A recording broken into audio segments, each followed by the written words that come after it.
Y entramos ya en tiempo de tertulia de cine. Vamos a hablar con los compañeros que habitualmente, semana tras semana, están con nosotros en la radio.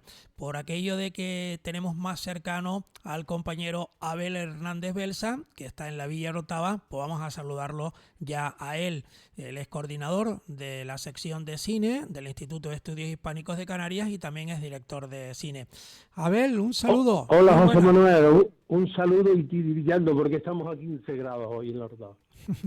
La verdad que sí, que hace fresquito y además el tiempo está desapacible.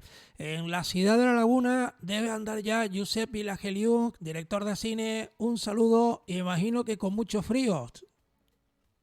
Bueno, frío no, pero casi no se ve la casa de enfrente de mi casa. Eso es verdad, que hay neblina también. Mucha suerte para aquellos que puedan visionar un poquito más allá de la casa que nombra aquí Josep, porque la verdad que se están transcurriendo unas jornadas, tanto ayer como hoy, que no nos deja ver mucho más allá hacia donde está a lo mejor el amigo y el compañero Basni Ramos, que debe estar por Santa Cruz. Director de cine, un saludo. Muy buenas, ¿qué tal? Pues mira, más o menos también estamos aquí pasando frío. Menos que seguramente por ahí, pero se nota, ¿eh? Se nota. Bueno, otras veces, Abel, nos toca a nosotros, esta vez que les toque a ellos, ¿no? Sí, evidentemente. Bueno, pues vamos a hablar de cosas de cine. Oye, que también en el mundo del cine a veces hay que buscar estos decorados para hacer según algún plan, alguna secuencia y que no sea de forma artificial, que pueda ser de forma natural. Yo me imagino que a veces Abel y Josep y Basni en el cine, pues cuando vienen días así un poquito de esto y hay alguna secuencia y estés rodando y dices, oye, voy a salir porque esto me va a venir muy bien, Josep. Sí, lo que pasa es que es muy complicado, porque mover todo un equipo de cine, sobre todo si es de grandes presupuestos, imagínate que vas allí porque hay niebla, pero no terminas la secuencia y se te queda colgada, ¿no? O sea, siempre prefieren, y ahora además con las pantallas verdes, ¿no? Basni, con los efectos especiales, es que lo resuelven todo y no hace falta Claro. esperar a que No, cambie el tiempo. el cine realmente, o sea, el director de cine, la palabra que lo puede definir mejor es control. O sea, tiene que tener control sobre todo. Y cuando se dice sobre todo, absolutamente todo, incluyendo condiciones climatológicas y todo. Entonces, claro, si vamos a grabar cuando llueve, en plan de, oye, necesitamos que llueva, hay que crear la lluvia, porque no puedes depender de que la lluvia sea más fuerte, más débil, pare, porque como hay que grabar un montón de planos, en un plano te aparece lloviendo, en el otro no, en otro un poquito, en otro menos. Entonces lo normal es decir no, que las condiciones sean neutras y tú generas las condiciones, porque si no tiene el inconveniente de que puede fallarte el control por algún lado y no te queda como realmente tú quieres. Por ejemplo, en mi caso, nosotros hemos rodado en la parte alta de la Horta que hay mucha bruma, que hay mucha niebla, para el largo que estamos haciendo en la oscuridad. Hemos rodado, pero el hándicap sigue siendo la humedad que impregna un poquillo la cámara, ¿no? Y entonces tenemos que ir con un paraguas, incluso cuando el otro día rodamos con un dron, tuvimos que ponerle una especie de sombrilla al dron, porque iba hacia arriba, se introducía en las nubes y bajaba para ver un plano general. Y entonces, claro, ¿qué dijimos? Pues bueno, dos alternativas, o le ponemos arriba un paragüita, casi imposible, o le ponemos una especie de hule o algo para protegerlo lógicamente, del rocío o de las gotas de agua que puede impregnar el equipo y lo puede fastidiar. Es que rodar en exteriores siempre es muy arriesgado porque normalmente se fija el rodaje para unas jornadas determinadas, ¿no? Y que son bastante inamovibles, ¿no? Porque hay gente que a lo mejor tiene que desplazarse en un avión, etcétera, etcétera, ¿no? Entonces de repente encontrarte que ese día justamente que tú pensabas que querías que fuese soleado, pues ese día va y llueve, ¿no? O de repente tienes una calima que no se ve nada de la claridad que tú necesitabas. Es siempre muy Nosotros, arriesgado. yo no, Dime, dime. perdona, Josep, yo recuerdo una vez, por ejemplo, que teníamos que grabar un spot, nos encargaron un spot para una campaña internacional, en plan de, venga, lo grabamos en Tenerife, porque allí siempre el clima es maravilloso y tal, y creo que era febrero, me parece, y querían hacer un spot de verano. Entonces, claro, bueno, pues vamos a la playa Teresitas y eso. Y tuvimos que suspender el rodaje porque cuando nos despertamos a las 7:30 de la mañana estaba el día como hoy. O sea, lloviendo, nublado y tal, no sé qué, ya como, pero ¿y cómo vamos a grabar esto? Precisamente uno de los pocos días en los que puedes tener las Teresitas nubladas nos tocó justo y tuvimos que cancelarlo y cambiarlo para otro día. O sea, que esas cosas ocurren. Porque, después llega alguien que te dice, bueno, pero eso en postproducción puedes cambiar los cielos, ¿no? Digo, sí, pero no nos pagan lo suficiente para eso. Eso está claro. Yo lo tengo, Barney, yo lo tengo más fácil porque el valle en cierta manera es multiclima. Entonces está la panza de burro, que es esta gran nube que se pone ahí, a veces la niebla, y entonces nada más pasar la panza de burro te puedes encontrar en las cañadas un sol perdona, de cagatimíate, en el sentido de que puedes pasar en media hora el sol absoluto de Izaña con la zona húmeda de este. Y precisamente nosotros hemos aprovechado, porque nos interesaba, hemos aprovechado esta niebla, esta nube que hay para, lógicamente, rodar.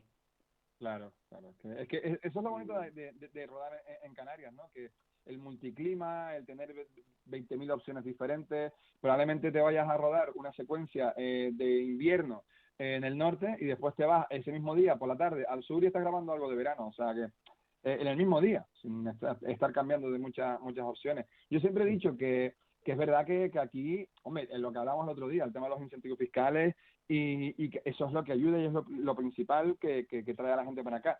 Pero realmente, si no fuese por las condiciones climatológicas y por la variedad de paisajes que tenemos, ten por seguro que no vendrían a rodar aquí. Yo me vi, por ejemplo, en casa de mi abuela vive en Taco, en casa de mi abuela me llega mi madre, me manda una foto y dice, mira a ver si reconoces a este tipo. Y era Stallone. O sea, estaba rodando en la calle de mi abuela en Taco. A mí me saltó una pregunta y dije, pero espérate un momento, ¿qué hacen estos convirtiendo Taco en México? Si están en Los Ángeles, si están al lado de México, les cuesta más traerse todo el equipo para acá y rodar aquí que rodar allí directamente en México. Pero después, claro, te vas enterando de varias cosas, ¿no? Y tú dices, a ver, condiciones climatológicas, perfectas. El sitio, pues perfecto. Los incentivos, perfectos. Pues vámonos para allá. Y eso fue lo que pasó. Entonces, por eso nos hemos visto con grandes rodajes en Canarias, porque tenemos un montón de alternativas. No solamente los incentivos fiscales, que para mí es la principal razón, sino que a pesar de los incentivos también se puede rodar y se pueden hacer cosas, pues eso, gracias al clima que tenemos. Lo que pasa es que, claro, que después llega en mediados de enero, principios de febrero, y te encuentras con la lluvia típica, el tiempito típico, pero después ya tienes todo el año que puedes hacer lo que quieras. Como se suele decir, por ejemplo, como se suele decir que son microclimas que tenemos en las Islas Canarias. Justamente. De todas maneras, aquí entra en funcionamiento el CGI, ¿no? O sea, Stallone puede estar en Los Ángeles, pero viene un equipo especial de rodaje, igual que hicieron con El Brujo, que selecciona un grado específico, un contexto específico, etcétera, etcétera. Lo graba, se marchan y luego lo incorpora. Pues claro, traer a todos estos artistas, entonces funciona el famoso, vamos a decir, rotoscopio. Claro. Y tal. Porque es que si no... Furia Titanes, por ejemplo, en Furia Titanes, que rodaron arriba en el Teide, y claro, ves el Teide, pero después ves un montón de cosas alrededor que dices, espérate, aquí lo único real es el Teide, el resto es todo creado, ¿no? Digital, ¿no? Y eso ayuda, claro. Les ayuda bastante. Y entonces traslada... diferencias climáticas. Yo me acuerdo de alguna película de rodajes en Francia, bueno, en Europa en general, ¿no? Y siempre ocurría lo mismo, que de repente había escenas de invierno que se rodaban en verano y lo peor para los actores, sobre todo si era algo de playa y tal, eran escenas que se suponía que eran verano y que se rodaban en pleno invierno. Y entonces tú veías a los actores que se quitaban corriendo el albornoz de la manta de oro, se metían en el agua, echaban un par de brazadas y tal, y hacer, ¿no? Y que tenían calor, ¿no? Estar ahí. Claro. Son actores, ¿no? Es que para eso son actores, claro. Yo pongo el ejemplo de Aliados, por ejemplo, ¿no? A ver, El Brujo, precisamente, lo más reciente, lo que ahora mismo está funcionando en Netflix. Bueno, el estreno fue ahora mismo, donde vino un equipo de rodaje, se rodó desde Las Palmas, se fue a Las Palmas, rodó lo que tenía que rodar y luego ya la postproducción hacía luego todo, sin ningún tipo de problema. Claro. Claro, claro. Es que es así, o sea, hoy en día, claro, de hecho incluso es una cosa que se hacía antes, el término era matte painting, se llamaba, y era colocar, o sea, se iban a la localización y en plan de solo utilizabas una pequeña parte de la localización y luego delante de la cámara colocabas una lámina de como transparente y tal y pintabas sobre esa lámina y superponías un fondo pintado sobre esa imagen que habías rodado a lo mejor, pues eso, en un sitio en el que solo tenías, de lo que se veía en la imagen, pues tenías a lo mejor una décima parte. El resto era todo pintado, y eso sobre todo en los peplums, en las películas, bueno, en Ben-Hur, en Quo Vadis, o sea, en esas películas que eran recreando esos escenarios de la Roma antigua, reconstruían un decorado, una pequeñita parte de decorado, y el resto era todo pintado. Por eso todo está como estático, las cámaras no se mueven, porque claro, como muevas un poco se te ve todo el truco. Pero claro, hoy en día eso se ha sustituido pues con el trabajo en CGI, entonces tú creas una pequeña parte, bueno, en Gladiator, sin ir más lejos, y no es una película reciente, es una película ya de antes, el Coliseo, por ejemplo, construyeron solamente la primera grada, el resto de las gradas son todas creadas por ordenador. Entonces, claro, a la hora de hacer cualquier plano o lo que sea, pues bueno, toda esa grandiosidad del Coliseo no les hacía falta tenerla porque, bueno, tenían la primera grada, con eso era suficiente y el resto era todo recreado. Pues es un poco lo que se está haciendo hoy en día. Recreas nada más que una pequeña parte del decorado y el resto lo haces todo en CGI y bueno, y no tienes que volverte loco, por así decirlo, ¿no? A la hora de construir todo. Y Barney, ¿esto es más fácil? ¿Es más costoso? ¿Lleva más tiempo? A ver, lo más costoso de un rodaje es el propio rodaje en sí. O sea, cualquier día de rodaje conlleva un presupuesto bastante alto, porque estamos hablando de un montón de gente que cobra diariamente por su trabajo lo que cualquier persona puede cobrar en un mes o incluso en 2 o 3, ¿no? Entonces, claro, mientras más días de rodaje tengas, más caro es. ¿Qué es lo que pasa? Que la postproducción no es tan cara en comparación a los días de rodaje. Entonces hay mucha gente que prefiere rodar un día y postproducir 25 que rodar 25 y postproducir uno. Y es un poco lo que se hace. Si tienes un equipo a lo mejor... Sobre todo el costo de los actores, sobre todo si son primeras figuras, ahí se llevan Efectivamente. casi todo el presupuesto. Efectivamente. Vamos a suponer que tienes, por ejemplo, a un actor que te cobra por jornada 50.000 euros. Pues lógicamente, mientras más jornadas lo tengas, pues más caro va a salir. Si el tipo lo graba en un fondo verde una sola jornada, a él le pagan 50.000 euros y al pobre diablo que esté 2 meses metiéndolo en 30 fondos, pues le paga pues 2.500. Y entonces, claro, ahí te ahorra un Bueno, y dinero. los programas actuales que son muy potentes. Efectivamente. Sí. Barney, tú que has experimentado con este tema, yo lo estoy experimentando ahora, eh, ¿tú crees que el futuro pasa necesariamente por esta circunstancia para abaratar los costes y podamos hacer más producciones y más competitivas? Bueno, yo de competitivo no sé qué decirte, pero bueno, sigo siendo más competitivo. Yo creo que la clave principal está en las historias. Sí. Cómo la cuentas, el cómo la cuentas ya es como, vale, está claro que es un apoyo fundamental, o sea, pero lo primero de todo es la historia.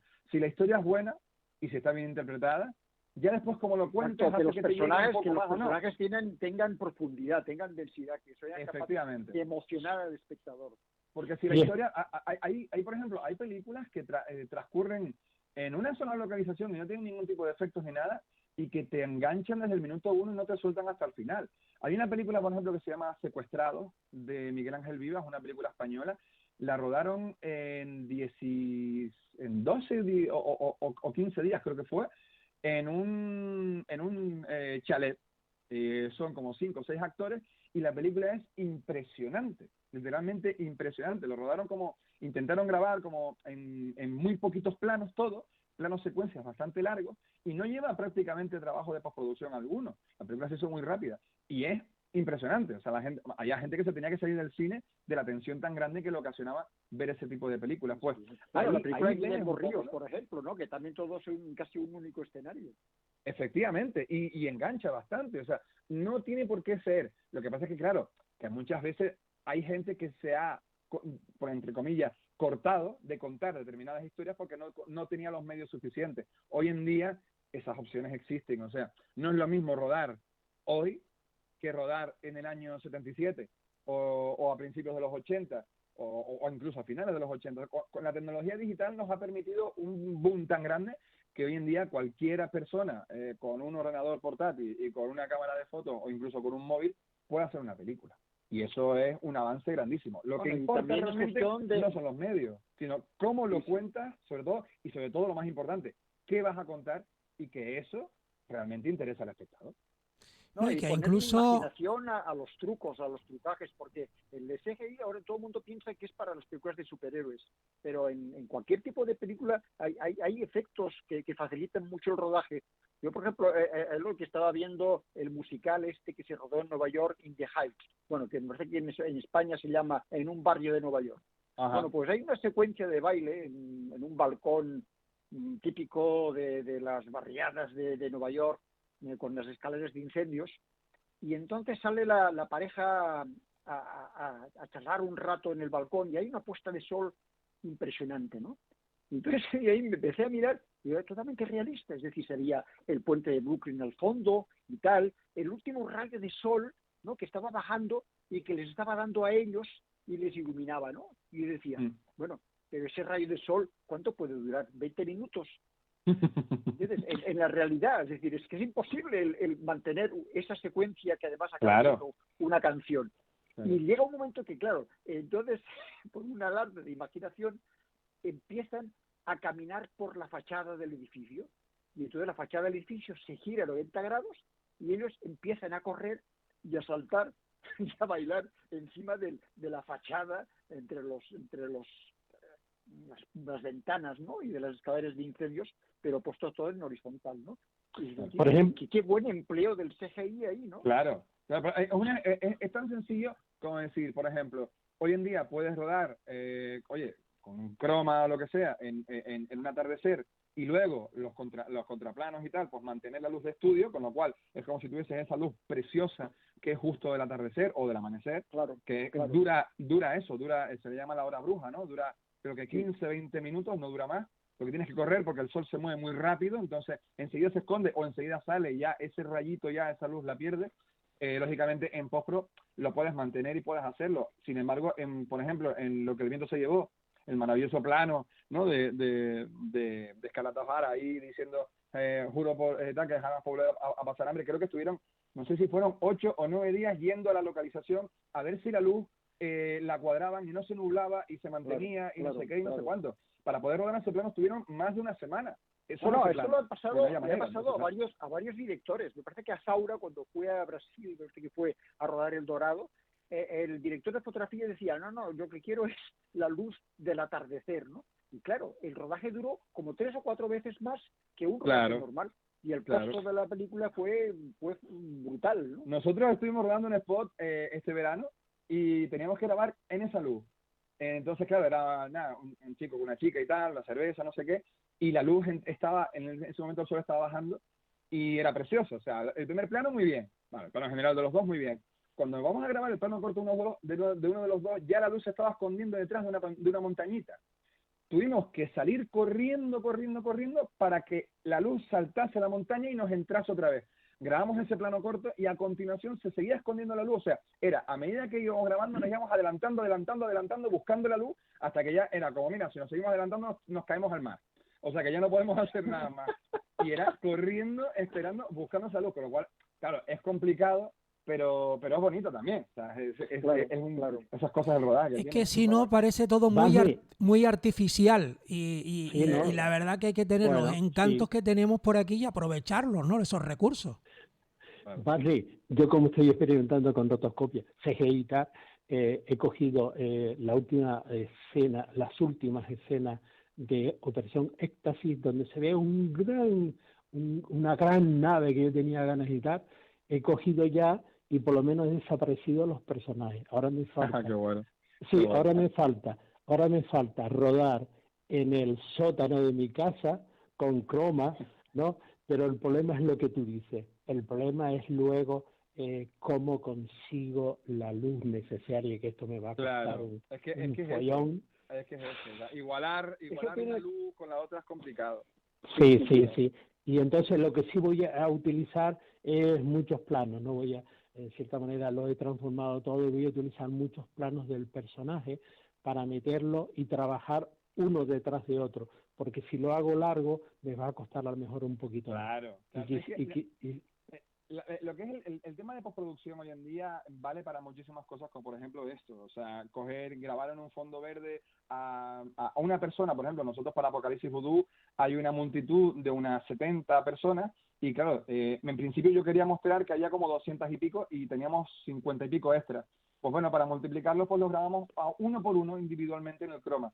Y luego los multiplica todos. Los puse uno delante de otros y tal, y aquello parece una multitud de 300 personas. Pero claro, tienes que montarlo uno por uno, y parece la portada del Sgt. Pepper de los Beatles, ¿no? O sea, empiezas a meter aquí a cada persona ahí por separado y tal y cual, y al final, pues bueno, tienes que después empezar a darle el color, a tal, para que todo parezca que están en el mismo sitio, con la misma luz y que tiene un poquito de efecto. Para eso siempre ayuda, pues eso, ponerle un poquito de humo delante, quitarle un poquito de color y después teñir la imagen de un color completo. Son un montón de elementos que para composición que ayuda. Nosotros, por ejemplo, utilizamos la postpro en la peli para 1000 cosas, y una de las cosas, por ejemplo, que la empezamos a utilizar y desde entonces no hemos parado, es que, por ejemplo, cuando tú grabas un plano general, a la hora de grabar el sonido, pues tienes varias opciones, ¿no? O sea, dos personas hablando en un plano general, tienes que ponerle micros de corbata escondidos, porque claro, si metes a un tipo con una pértiga al lado y el plano es muy abierto, pues se ve la pértiga.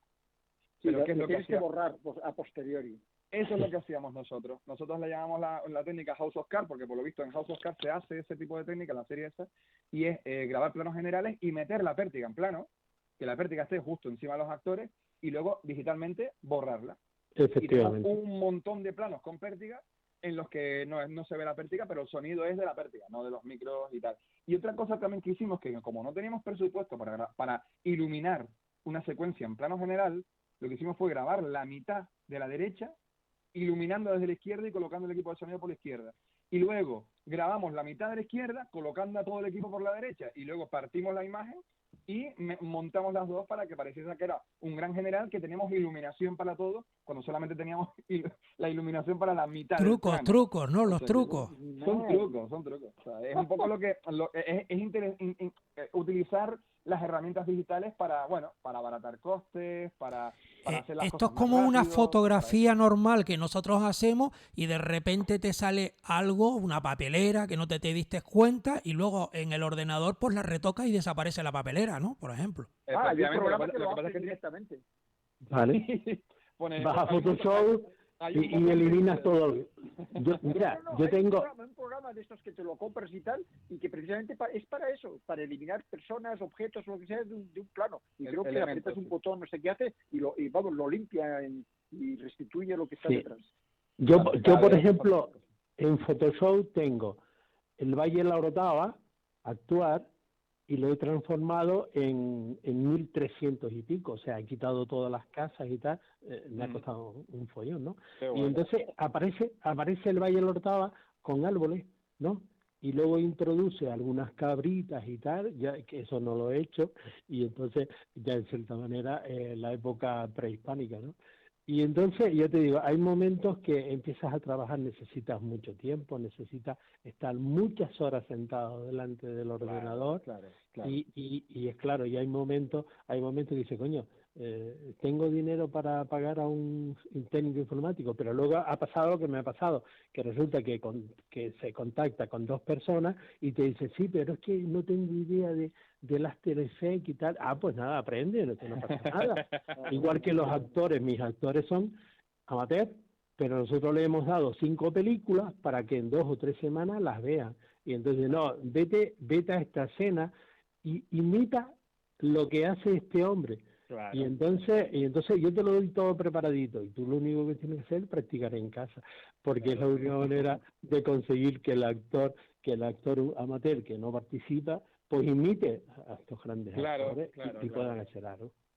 Claro. No, es que te digo, hoy en día con la técnica digital se puede hacer mucho más que lo que se hacía antes, eso por supuesto. Sí. Lo que pasa es que siempre volvemos otra vez a lo mismo, que lo que cuentes realmente sea digno de ser contado, ¿no? Justamente. Y que a la gente le guste y que tú digas, vale, pues mira, lo he contado y que alguien se pare a verlo y que diga, guay.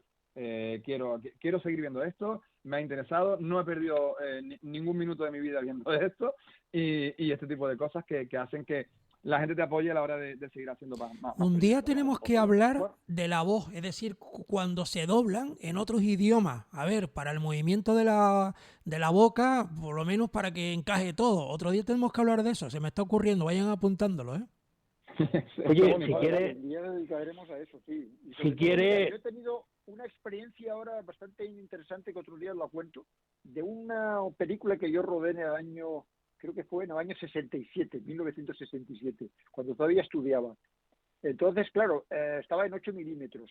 La digitalicé y el sonido no había aguantado, es decir, la música se oía fañosa, a los actores no se les entendía, y entonces pues, se organizó ahí, Daniel León Lacabe me echó una mano en Las Palmas con unos cuantos actores amigos suyos, y entonces hicieron había en general había una voz en off, pero había cosas que había que sincronizar en los labios, ¿no? Claro. Y bueno, incluso había una secuencia al final con 4 personajes hablando que cuando nosotros la doblamos en su momento no coincidía la voz porque claro, sonorizar con un proyector de Super 8 es complicadísimo, y entonces como tampoco nadie tenía práctica precisamente de encajar la voz en los labios de las personas que hablaban, pues entonces nos encontramos ahora con un problema, y era que ni siquiera sabíamos lo que habían dicho en su momento, ¿no? Sabíamos las acciones. está bien. Entonces empezaron No, a improvisar, y era como esa secuencia del hundimiento de Hitler, que todo el mundo lo dobla para... sí. Yo tuve una experiencia, Josep, que coincidía con los labios, y ya le hacen decir a Hitler 50.000 cosas completamente diferentes a los que decía él en su momento en la vida. Pero que lo que importaba era justamente el cómo lo decía, ¿no? Con Claro. esa violencia verbal. Josep, nosotros doblamos por primera vez en la historia, no tengo conocimiento de que se haya hecho antes. Nosotros doblamos La Edad de Oro de Buñuel, ¿no? Nos facilitó muchísimo los planos generales, etcétera, etcétera, y en los primeros planos, porque lógicamente está en francés, y luego está los subtítulos, pero nosotros doblamos Tú eres un atrevido, ¿eh? con un grupo de teatro, sí, no, pero con un grupo de teatro de Santa Cruz que vinieron a casa delante del ordenador. O sea, yo puse la película delante del ordenador, puse mi cámara a funcionar y cogí el audio. Y entonces se veía perfectamente. Ellos lo único que hacía era adaptar un poco el texto que estaban leyendo, los subtítulos, adaptarlo a la voz. Pero claro, estaba en francés. Yo dije, vamos a ver si llegamos. Y nosotros hemos doblado por primera vez en la historia. Hemos doblado La Edad de Oro de Buñuel.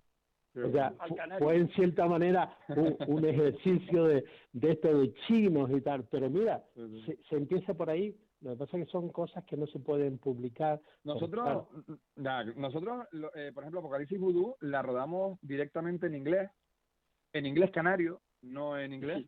¿Ya? Es inventado. Sí, es un inglés. A ver, vamos a ver. Nosotros le pagamos a un. Es que para poder rodar en inglés, tuvimos que coger todo el guión, pagarle a una traductora para que nos lo tradujese directamente al inglés americano, con expresiones americanas, y luego le pagamos a un actor americano para que hiciese todas las voces de la película. O sea, tenemos toda la película narrada, todos los diálogos narrados por un actor americano para grabarlo, claro, lógicamente con el acento americano. Esas pistas de audio se las pasábamos a los actores, y los actores escuchaban una y otra vez la parte que les tocaba, y después las repetían como loros prácticamente. Muchas veces mi hermano, por ejemplo, no sabía ni lo que decía, pero bueno, como lo decía el actor, pues él lo soltaba.